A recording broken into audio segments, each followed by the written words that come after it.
Bonjour Sébastien, je suis ravi de te recevoir dans le podcast Vivre Libre. Super, merci Ludovic pour l'invitation. C'est vraiment un grand plaisir, puisqu'on a des points communs, tu les connais peut-être pas, mais je vais te les donner. C'est que, bon, tu es au départ un sportif, un grand sportif, on va dire, et tu es devenu coach sportif, préparateur mental, et tu as enseigné le tennis, hein. Je crois que ton vecteur, c'était le tennis pendant un certain temps. C'est ça, tout à fait. Le tennis. Et ça nous rapproche parce que, en fait, j'étais alors certainement pas aussi bon que toi, mais j'étais un bon joueur de tennis et j'ai enseigné le tennis pendant 5-6 ans, de 17 ans toi, jusqu'à 23-24 ans. J'ai enseigné le tennis, ça a permis de financer mes études. Donc j'étais en partie, j'enseignais le tennis à Rouen un peu le mercredi. Et puis, j'enseignais également sur l'île de Ré. Donc, je faisais des stages. En fait, enfin, pas moi, mais j'étais employé par quelqu'un qui organisait des stages. Et ça a été parmi les meilleurs moments de ma vie. Donc, voilà, c'est quelque chose Ouais, qui nous c'est clair. rapproche. C'est clair, le sport et bon, voilà, là, plus spécifiquement, bah, le tennis, c'est une discipline sur laquelle je me suis épanoui. C'est une vraie école de la vie, en fait. Et ouais, ouais, exactement.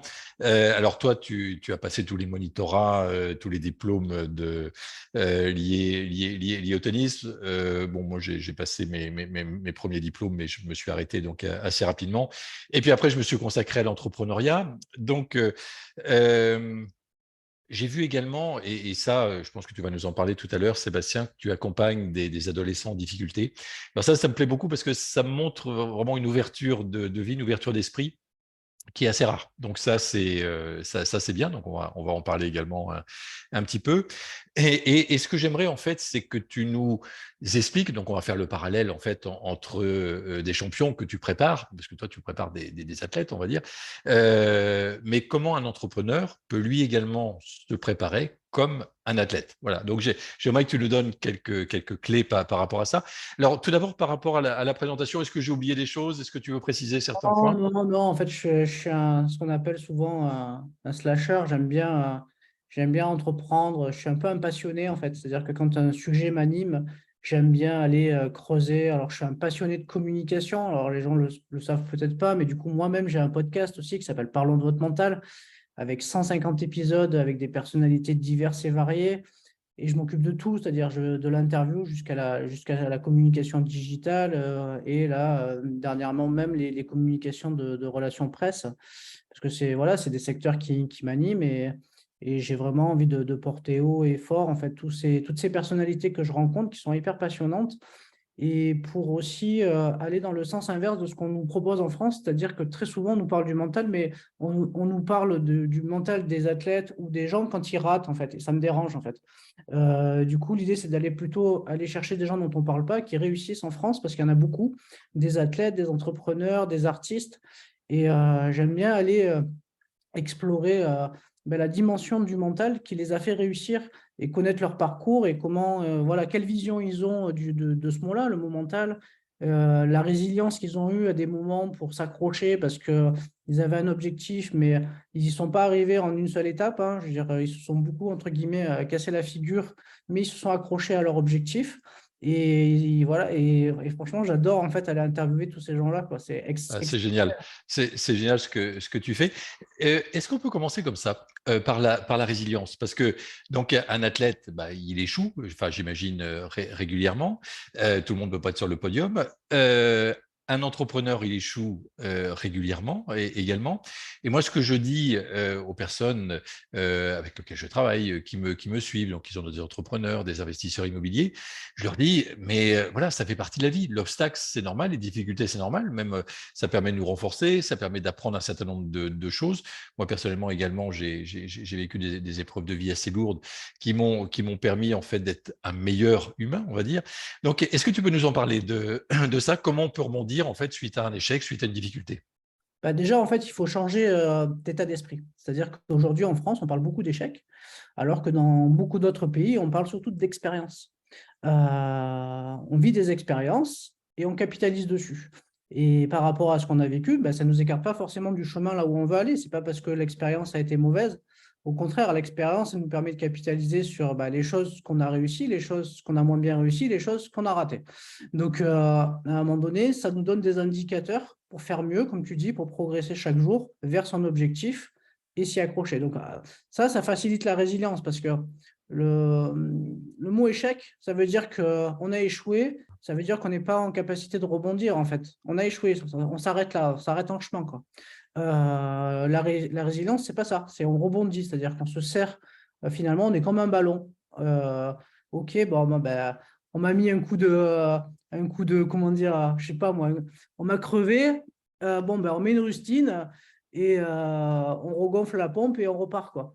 Bon, c'est une image, mais l'idée, elle est un peu là, quoi. Oui, et puis peut-être même on repart différemment ou on repart même encore plus fort. Donc ça peut être une bonne chose. Je ne sais pas si tu as constaté ça, mais au niveau de l'état d'esprit, on voit que les anglo-saxons, en fait, ils considèrent en effet, comme tu dis très justement, l'échec comme une expérience, alors que nous, enfin, alors que les Français, c'est un état d'esprit quand même très, très français. On le voyait avec les banques, pour les entrepreneurs, par exemple, quand un entrepreneur vit un dépôt de bilan, bah, c'est fini, quoi. Il peut oublier le fait d'emprunter pendant des années et des années. Alors que c'est l'inverse dans les pays anglo-saxons, où on va plutôt aller rechercher des entrepreneurs qui ont vécu justement des échecs comme ça, parce qu'on sait ils vont être différents, ils vont entreprendre de manière différente, ils vont tenir compte de leurs échecs, quoi. Ou de Totalement, leurs expériences, pardon. totalement. Et d'ailleurs, il y a pas mal d'entrepreneurs j'en ai quelques-uns que j'ai pu interviewer qui m'en ont parlé de ça, en fait, du coup, de cet état d'esprit qui est un peu différent, c'est-à-dire que on donne, on donne la chance aux gens en tout cas, qui ont vécu des expériences, même si elles ont, entre guillemets, sont pas allées au bout, parce qu'ils savent qu'ils vont capitaliser et qu'ils ont plus de chances de réussir que finalement les premiers qui arrivent. Donc, on est un peu dans un état d'esprit complètement différent. Et est-ce que tu pourrais nous donner quelques conseils, justement, quand on vit un moment difficile, une expérience difficile, pour mieux rebondir derrière?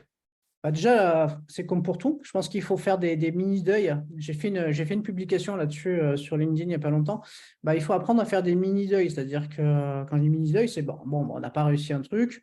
Bon, mais il faut déjà accepter. C'est-à-dire parce que c'est vrai, quand on fait les choses, on met de l'énergie, on est dans l'action. Donc forcément, ça fait jamais plaisir de pas, comment dire, toucher au but, quoi, mettre dans le mille, quoi. Mais souvent, pour mettre dans le mille, il faut lancer beaucoup de fois, il faut répéter.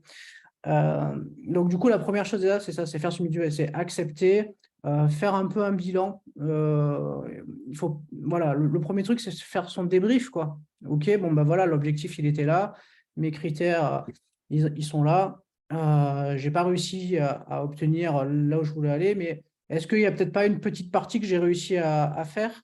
Quels sont les points forts? Quels sont les points faibles sur lesquels je peux upgrader? Est-ce qu'il y a des ressources humaines sur lesquelles je peux m'appuyer pour faire mieux la prochaine fois? Il y a ça aussi, parce qu'il n'y a pas que soi, il y a aussi l'environnement qui nous entoure, qui nous permet de réussir. C'est-à-dire bien s'entourer, c'est hyper important. Tous les athlètes de haut niveau qui s'entourent bien, généralement, réussissent.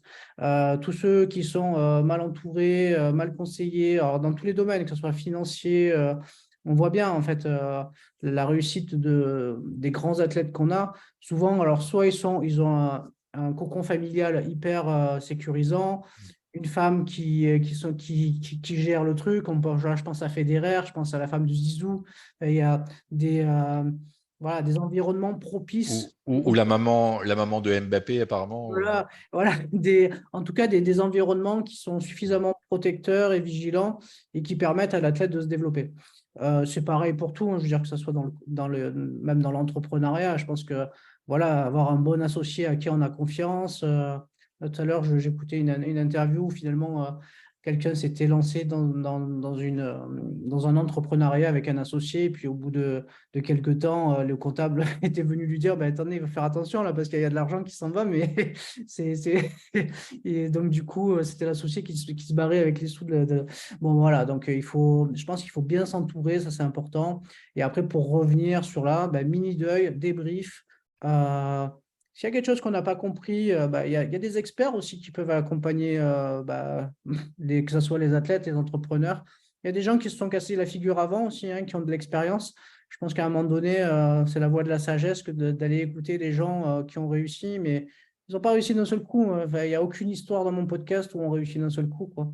Donc, Là, je pense, je sais pas pourquoi, je pense à l'humoriste Verino, qui au départ, avant d'être humoriste, il est acteur, il fait le cours Florent, il fait des trucs, mais avant de trouver sa voie et d'être humoriste et d'être aujourd'hui là où il en est, bah, il en a parcouru du chemin. C'est Donc, ça.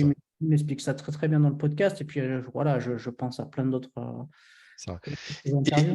Et, et donc, bon, merci pour ça, Sébastien. Et, et si on va un petit peu plus loin maintenant, donc on se met toujours, moi je me mets toujours dans la peau de l'entrepreneur ou l'investisseur immobilier, qui a peut-être des peurs aussi. Et est-ce que tu pourrais nous donner, est-ce que tu as des outils, toi? Alors, je sais que tu n'aimes pas trop le terme outil, enfin, tu vas nous expliquer ça, mais bon, pour moi, c'est plus simple de parler d'outils, justement pour gérer ses émotions, gérer ses peurs. Enfin, voilà, comment tu fais avec tes athlètes, toi? Alors, athlète, en fait, il y a les athlètes, mais il y a les entrepreneurs, il peut y avoir des artistes, ça peut être des étudiants aussi. En fait, ce qu'il faut savoir, c'est que la préparation mentale, aujourd'hui, elle est déclinable à tout le monde, hein. Je veux dire, c'est pas comment dire, c'est pas quelque chose dédié qu'au sport.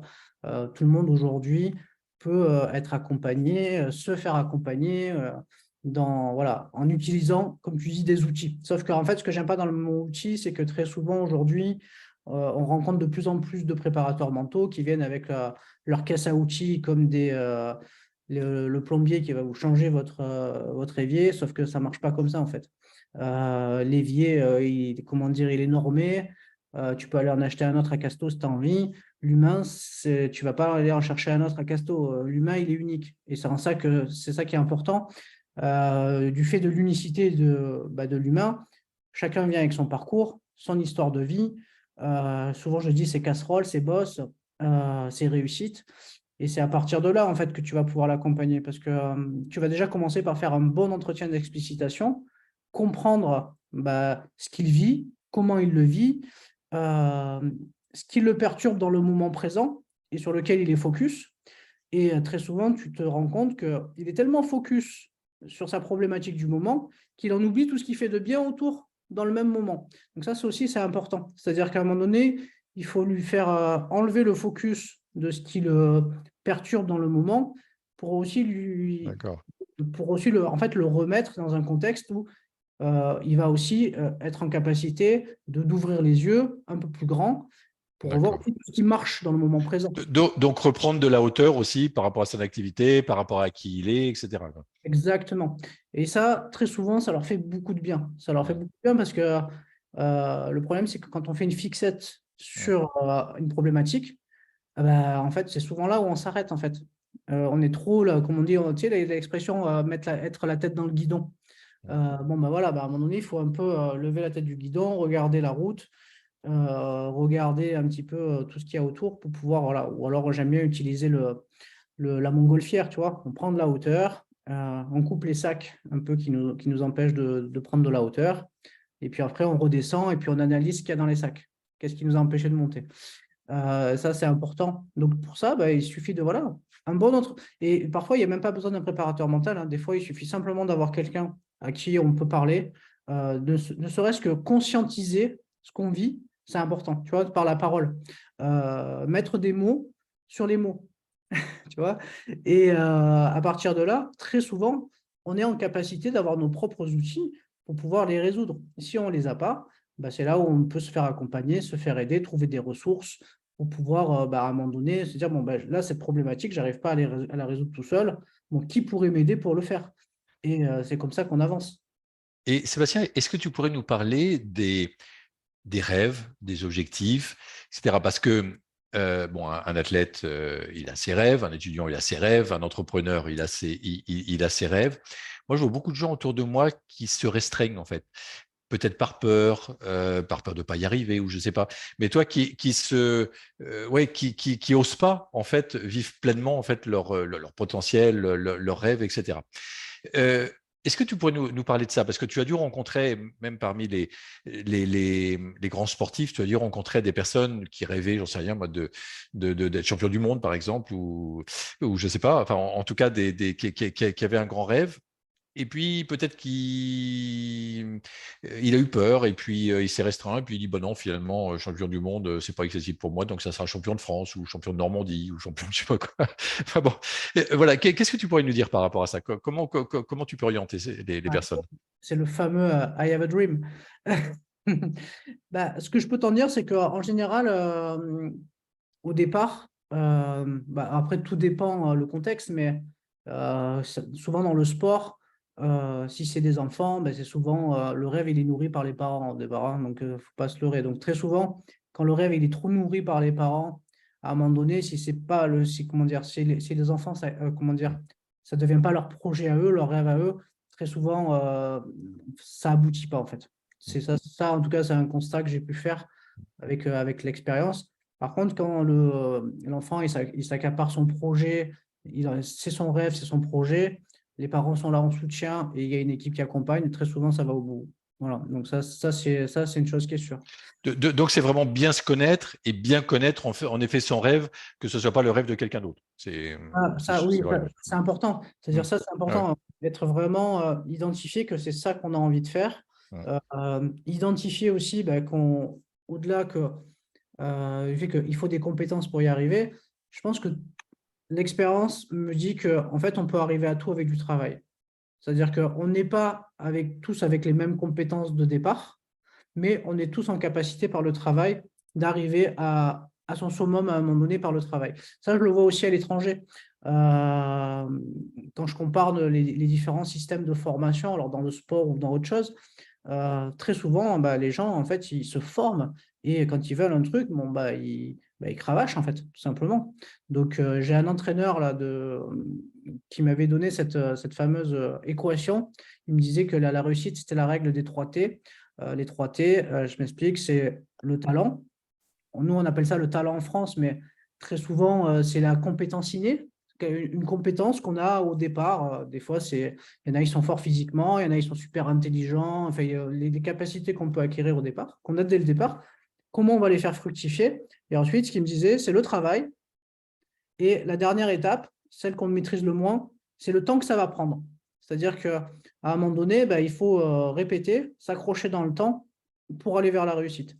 Donc très souvent, ceux qui craquent, c'est ceux qui n'ont pas cette patience de continuer à travailler, c'est-à-dire dans le temps.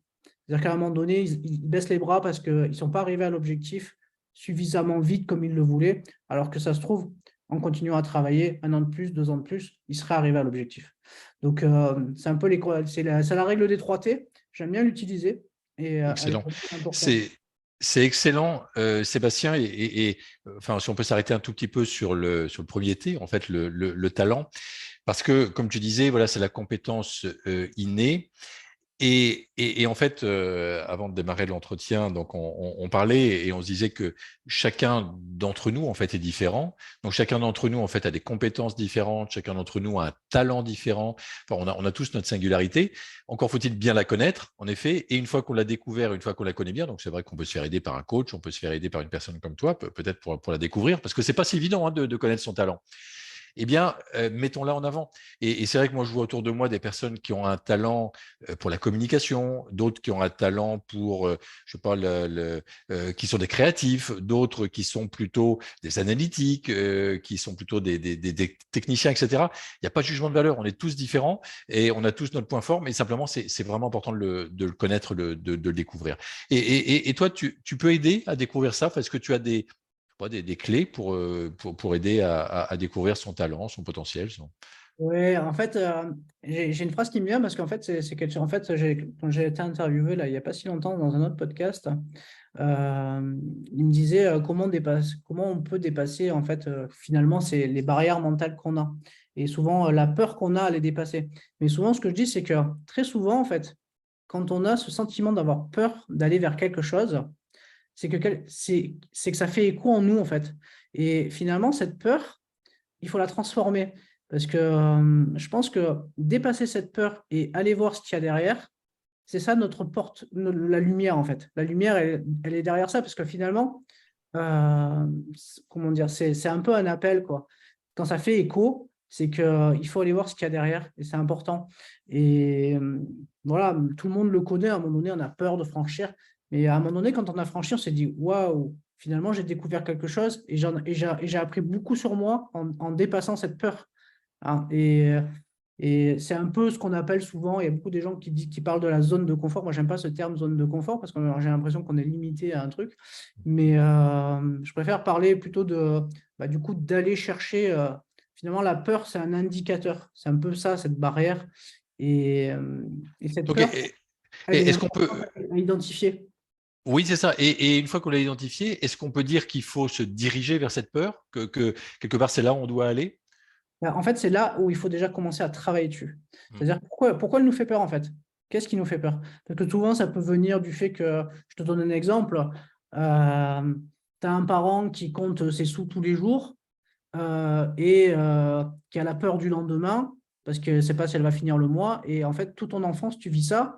Et finalement, finalement, tu peux te retrouver à l'âge adulte en te disant, oh là, je ne vais pas investir trop mon argent à droite et à gauche parce qu'on ne sait jamais ce qui peut arriver le lendemain, tu vois. Et en fait, c'est ça, c'est en ça que c'est important de connaître les gens, leur parcours, leurs histoires, comment ils ont évolué, parce que des fois, des fois, c'est les histoires du passé qui créent les barrières d'aujourd'hui, en fait.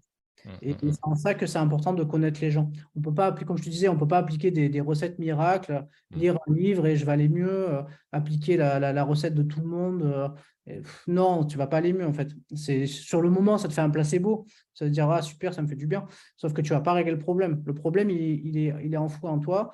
C'est à toi, on va dire le préparateur mental, il t'aide à aller le chercher, à le comprendre, à en prendre conscience et ensuite à te proposer des outils, mais qui seront les tiens, c'est-à-dire qu'on va les construire ensemble pour t'aider à les résoudre. Mais c'est en ça que aujourd'hui, moi, je trouve que voilà, il faut personnaliser les accompagnements parce que chacun est différent et chacun va percevoir les choses différemment. Et chaque outil n'aura pas le même impact, quoi. eh oui. Et donc, à quel moment on fait appel à toi, en fait, Sébastien? Euh, c'est quand on se sent perdu, c'est quand on a une peur, c'est quand on s'est fixé un objectif et puis on s'est dit que tu allais nous aider à l'atteindre. À quel moment c'est l'idéal de faire appel à un préparateur mental? Euh, Il n'y a pas de moment idéal. En fait, c'est déjà quand on en ressent le besoin, déjà, d'une. Ensuite, quand on est entrepreneur et qu'on va aller vers un objectif, c'est un peu comme un athlète qui veut aller vers une médaille olympique. Ben, on s'entoure des meilleurs dès le départ, en fait, pour pouvoir être accompagné, mais dès le départ. C'est-à-dire qu'on n'attend pas d'avoir qu'il y ait l'incendie pour appeler les pompiers, quoi. Tu vois, donc, parce que quand le pompier il arrive, bon, ben, il ne va pas faire grand-chose. Et puis, finalement, quand il aura éteint l'incendie, il y aura quand même des dégâts. Donc, ce qui est important, c'est dès le départ d'un projet, ben, je pense qu'il faut s'entourer d'une bonne équipe. Donc, si c'est dans le sport, ben, c'est un préparateur physique, un préparateur mental, quelqu'un qui s'occupe de la technique, de la stratégie, peut-être quelqu'un qui s'occupe de la logistique des voyages, quelqu'un qui s'occupe de la santé. Voilà, dans l'entrepreneuriat, ben, ça peut être un bon expert comptable, quelqu'un qui est en ressources, une sorte de mentor qui a déjà réussi dans le monde des affaires et qui va t'accompagner, qui va te mentorer tout simplement. Même s'il a monté d'autres affaires dans des business différents, il connaît les process. Il connaît peut-être des business angels qui vont t'aider à faire, tu vois, comment dire, à upgrader ton projet à un moment donné. Donc voilà, je pense que c'est ça qui est important. Il n'y a pas de bon moment, c'est en tout cas, mieux on est entouré, mieux c'est. Après, il y a des gens qui n'ont pas besoin de préparation mentale. Il y a des gens qui sont déjà armés en fait dans la vie parce qu'ils ont eu une éducation qui les a aidés à ça. Voilà, je pense à Mike Horn. Donc, tu vois, en fait, j'ai jamais fait de préparation mentale, Mike Horn. Je pense à Raphaël Nadal. Non, Raphaël Nadal, il n'a jamais eu un préparateur mental. C'est son éducation qui a été nourrie par le sport de haut niveau, des athlètes de haut niveau dans sa famille. Euh, Yannick Noah, il n'a jamais fait de préparation mentale. Il a fait un peu de sophro, il s'est calmé, des trucs comme ça, mais quelque part, il a perpétué comment dire, ce fight spirit à toute sa famille, cette éducation à la réussite. C'est ça qui manque un peu en France, être éduqué à réussir. Et, Oui. pas, et ça, c'est important, je pense. Et Ces outils là, dont tu as parlé, comme la sophrologie, enfin, je sais pas, on pourrait appeler l'hypnose, j'ai utilisé aussi la pleine conscience, la PNL. Tu pourrais nous en parler un petit peu, parce que moi, je les connais comme outils de développement personnel, mais je les connais moins, par exemple, dans le sport. Enfin, comment toi, tu les utilises ou comment...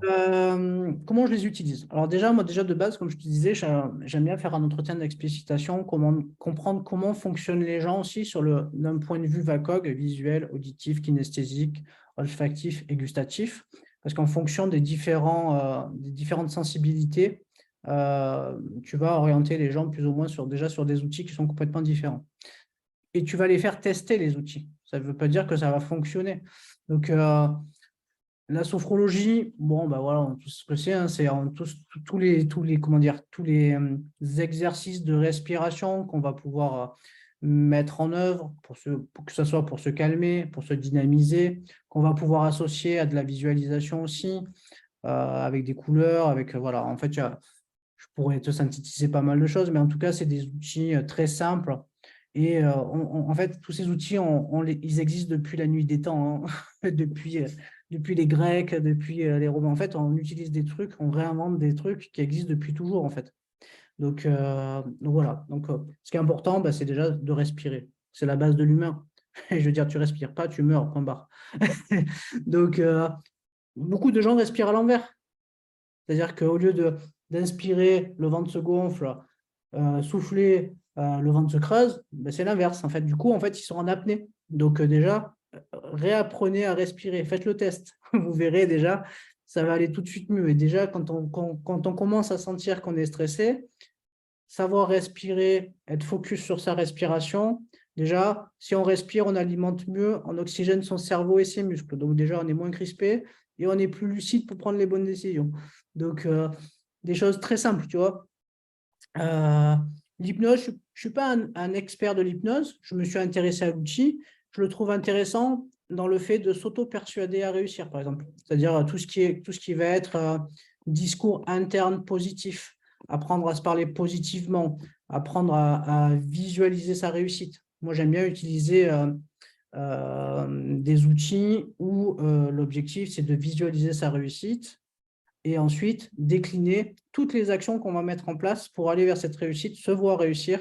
Ça, c'est quelque chose que j'aime bien faire parce que du coup, on trace le chemin. C'est-à-dire que ce qu'on voit dans sa tête derrière, on le rematérialise de manière précise par des faits, par des actions. Elles vont prendre peut-être du temps, mais en tout cas, on sait où on veut aller, on l'a matérialisé, on l'a peut-être vécu. Souvent, on le fait, ça les athlètes, tu vois, on ferme les yeux, on se voit réussir l'objectif.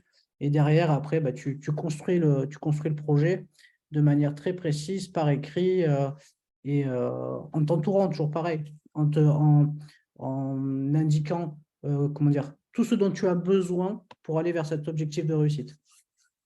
Le troisième outil dont tu m'as parlé, c'était quoi? Bah, je t'ai parlé de la pleine conscience, Ah, la pleine conscience. En fait, PNL. ouais, bah, tout ce qui est PNL, il y a plein d'outils dans la PNL. Après, voir ce dont on a besoin. Mais ce qu'il faut, en tout cas, la PNL, c'est de l'autoprogrammation, hein, tout simplement, hein, programmation neurolinguistique. Ce qui est important, bah, c'est de se programmer à réussir. Et on est un peu, et très souvent, on va dire qu'on peut avoir des schémas neuronaux ou des choses qu'on a vues dans notre enfance qui nous empêchent de réussir parce qu'on n'a pas non plus vu la réussite, parce qu'on n'a pas appris à réussir. C'est-à-dire que si tu regardes très souvent dans les entrepreneurs qui ont réussi, très souvent, il y a des enfants qui font des choses. Alors, soit c'est de l'entrepreneuriat, soit c'est du sport, soit c'est autre chose, mais ils réussissent. Alors comment dire, ça peut être des choses qui sont complètement, qui n'ont rien à voir avec leurs parents, mais pour autant, ils réussissent dans ce qu'ils font. Mais parce qu'ils ont eu un modèle de réussite et ils reproduisent finalement, ils sont capables de reproduire finalement des modèles. Ils savent comment réussir, quel que soit ce qu'ils vont entreprendre. Et ça c'est important, c'est-à-dire d'être en capacité, du coup, d'analyser aussi la réussite des autres, des domaines qui nous intéressent, là où on veut réussir, pour aussi être en capacité de comprendre leur réussite et ensuite de la mettre à profit dans son business à soi, quoi, ou dans son projet de sport, ou dans son projet d'études, ou dans son projet de ce que tu veux, quoi. Bah, écoute, bon, on a passé en revue beaucoup de choses et c'est vrai que rien que d'utiliser tout ce que tu nous as donné, ça peut vraiment beaucoup aider chacun d'entre nous.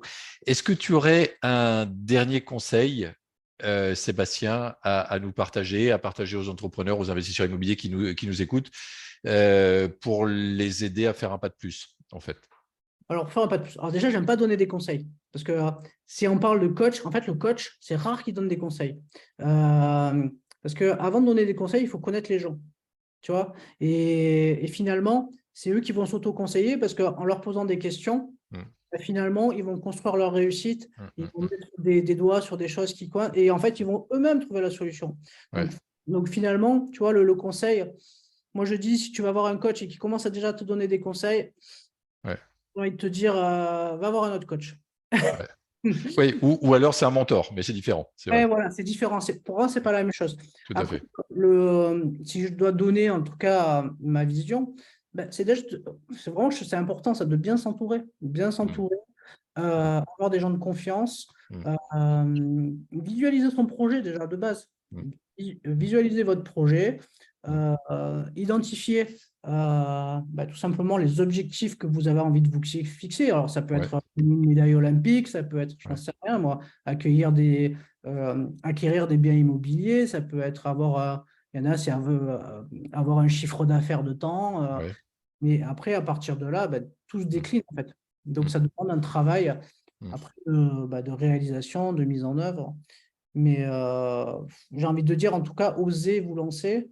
Ouais. Ne vous mettez pas de barrière. Mm, Les autres vous en mettront suffisamment. mm, Donc, mm, déjà, essayez d'enlever déjà les votes parce que du coup, il y a deux ça. Il y a les barrières que mm, vous créez et ensuite les barrières que vous allez mm, rencontrer.